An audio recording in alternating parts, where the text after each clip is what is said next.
Morning YouTube. Today we're in Psalm 74 through 77. We're halfway through the Psalms today. There's 150 Psalms altogether.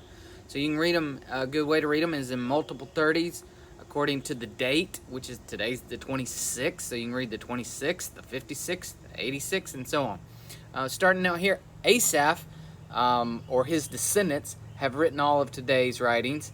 And Asaph was one of King David's praise band. But David was around 1000 BC. This first one is thought to be written around the fall of Jerusalem in 587-86 BC. So he didn't write it, but maybe his descendants did. Jerusalem had been ransacked. This is Psalm 74. Jerusalem had been ransacked. The writers crying out for help, wondering why God had rejected them.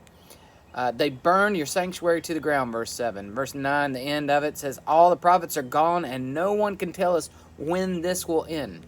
The writer requests in verse 11, unleash your powerful fist and destroy them. Judah had been disobedient off and on for over 400 years, since David's time. Remember, David's 1000 BC, 722 was when the northern kingdom, Israel, who had all bad kings, they were taken away by Assyria, and then 586-87, Judah, the southern kingdom, was taken away by Babylon into exiles. And they had been given countless warnings from prophets and whatnot, and yet they wouldn't turn back completely and consistently back to God. So a time of exile was coming, and it was required. It goes on to talk about God's power over creation and such as that, and then the end of 19 says, don't forget your suffering people forever. He didn't then, and he won't now. Praise God. 75 and 76, Psalm 75 starts out with thanks. Asaph here that's a great way to start a prayer or a song, with thanks. In verse 2, God says, at the time I have planned, I will bring justice to the wicked. And it goes on to talk about God's warning against the wicked. Verse 9, but as for me, I will proclaim what God has done. And verse 10 ends with, God says, I will break the strength of the wicked, but I will increase the power of the godly. 76, God here punishes evildoers. It talks about that, Asaph. Verse 2, Jerusalem is where he lives. Verse 3, there he has broken the fiery arrows of the enemy. And it goes on several verses of praise, and it goes on to say, you are glorious, you're more majestic than the mountains.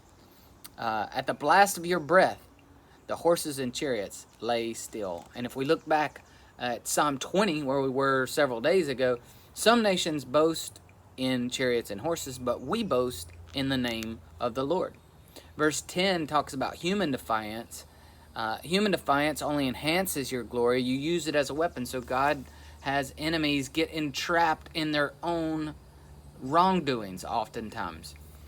But back to the chariots and horses, Israel wasn't supposed to rely on chariots and horses. We boast in the name of the Lord. And who are you depending your power upon? What are you claiming your victories from? Your own health, your own wealth, your own well-being, your own power, your own influence, the government? What are you looking for? Who are you depending on?